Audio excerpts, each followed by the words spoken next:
So then what we have here is an ESEE-6,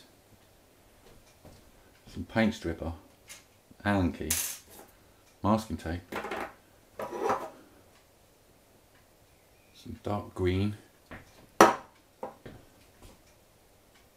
dark brown, these are both matte by the way, and some matte black spray paint. I bet you can't guess what we're going to do.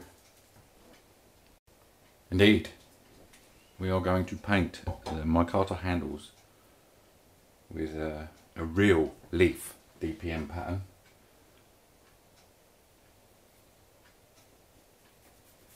I'm trying to decide whether to strip the paint off of this ESEE,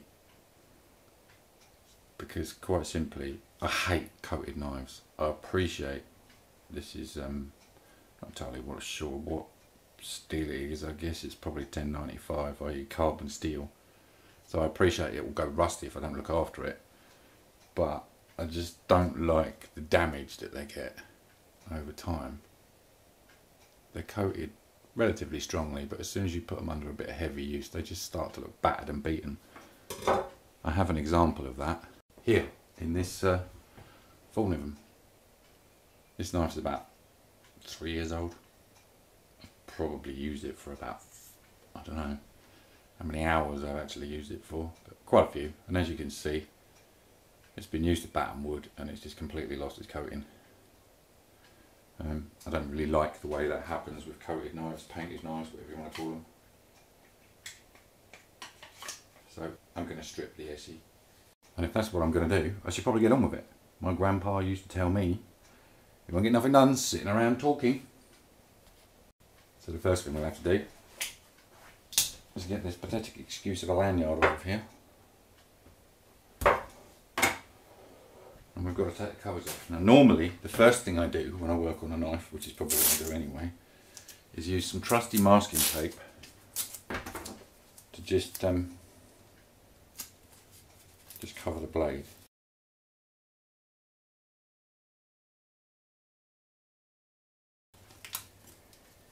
Right, when I get to stripping this knife, obviously I can't leave it like this because I need to get to the blade. But while I'm taking this off, I'll cover the blade. So job number one, take the scales off, take the handles off, whatever you want to call them. I think they're called scales. I'm sure I need 2 Allen keys, indeed I do. So I'll just find another one. Unfortunately, the only other Allen key I've got that will actually fit these is a bit for a battery drill. So we'll have to do this very carefully.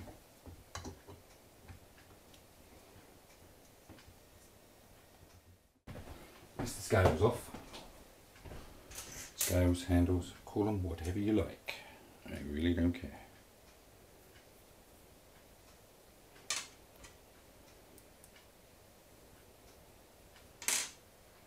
So we'll set these aside and they're safe.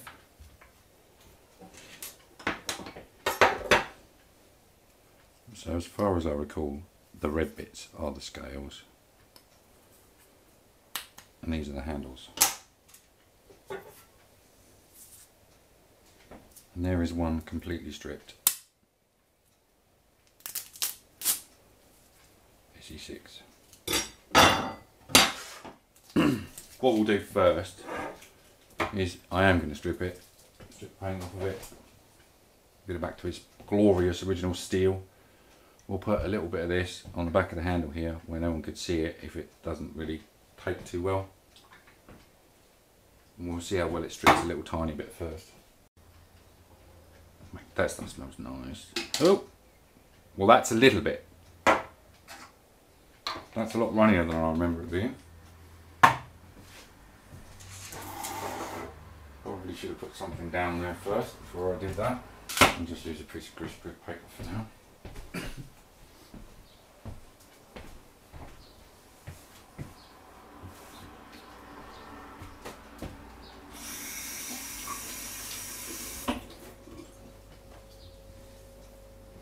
And we need to wait about 15 minutes and see if that has any effect on that paint. Well, that appears to be a complete fail. This is over an hour that's been sitting on there.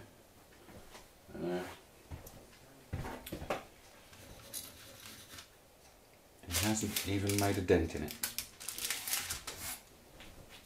So we'll have to buy some slightly stronger paint stripper and try again.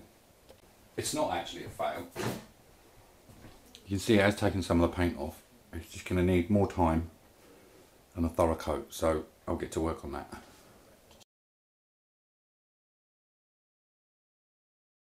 Right you are then. About 4 hours later, dozens of coats of paint stripper and some elbow grease. We have a fully paintless ESEE-6. And it's still got a grey finish on it, which I will probably take off with wet and dry sandpaper. But I'll only take it off up to the point where the scales go, so I won't worry about it in the handle too much, because the handle obviously over time the stuff is going to make its way in the handle, moisture and stuff like that, and I'm assuming this coating will stop the blade from going rusty, so I shall probably take it back to about here somewhere. But that's the blade treated as far as I want to treat it. The scales don't separate from the grips. I'm never going to get that to focus on there.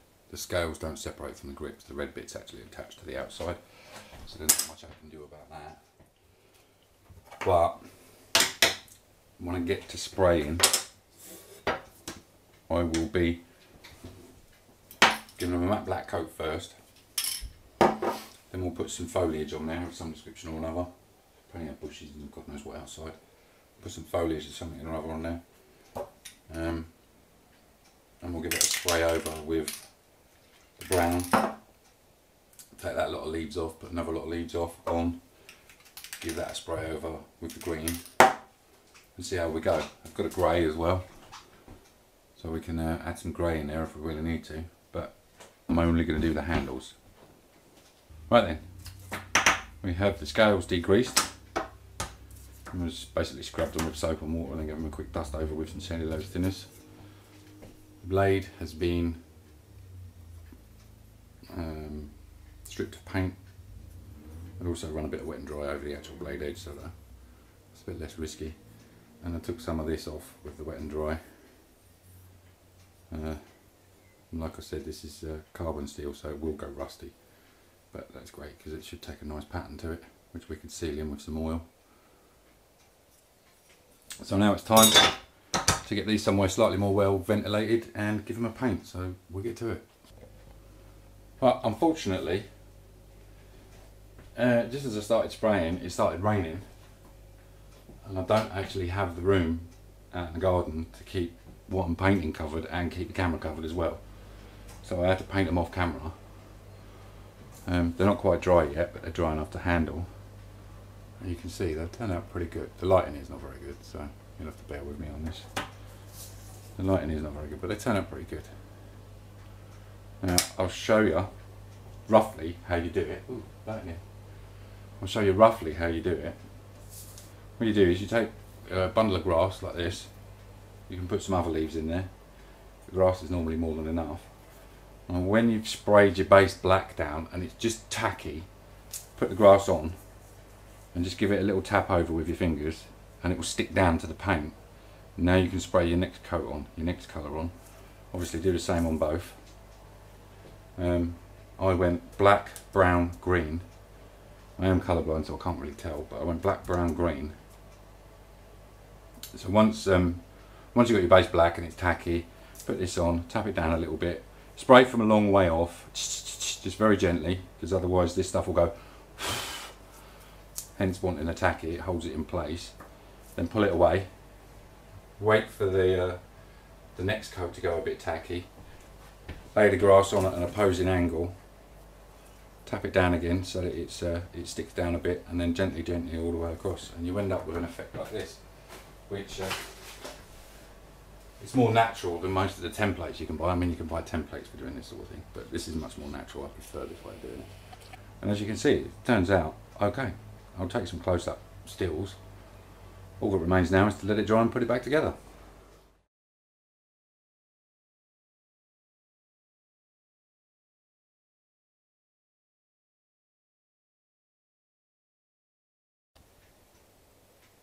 There you go. Looks pretty good if you ask me. Obviously, if I wanted to go really OTT, I could get some curly birch or something to make a complete handle for it, but I'm not really worried about that. Don't use this knife much. And when I was sandpapering this off, I did actually catch the blade a few times, so this is going to need honing, which we'll do in just a minute.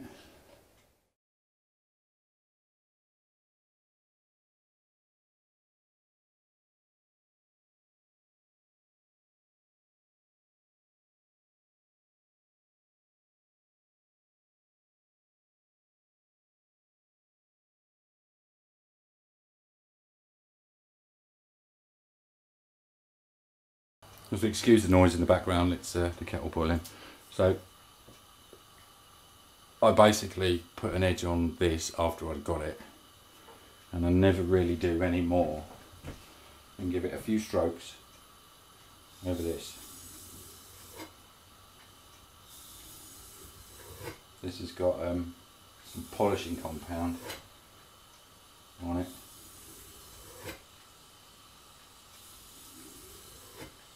You don't want to press too hard when you're doing this. You always want to hone a blade or strop a blade on a surface, a decent surface.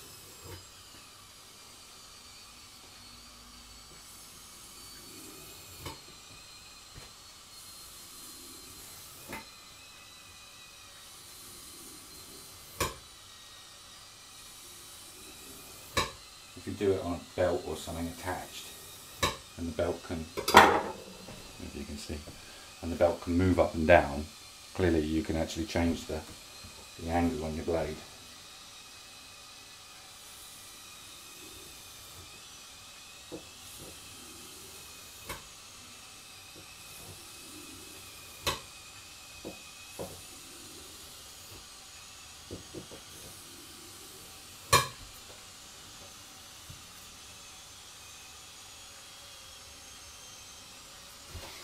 Give that a try on a piece of paper.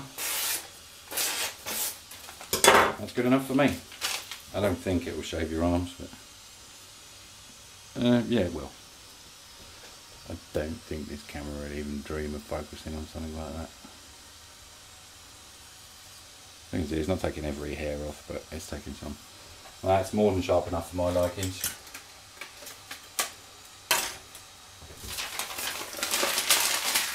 The next thing I want to do is probably give this a similar kind of paint, but we're not going to do that today because it's chucking it down with rain now. Thanks for taking the time to watch, guys and girls, and see you on the next one when I'll hopefully have some Smurf poo for this.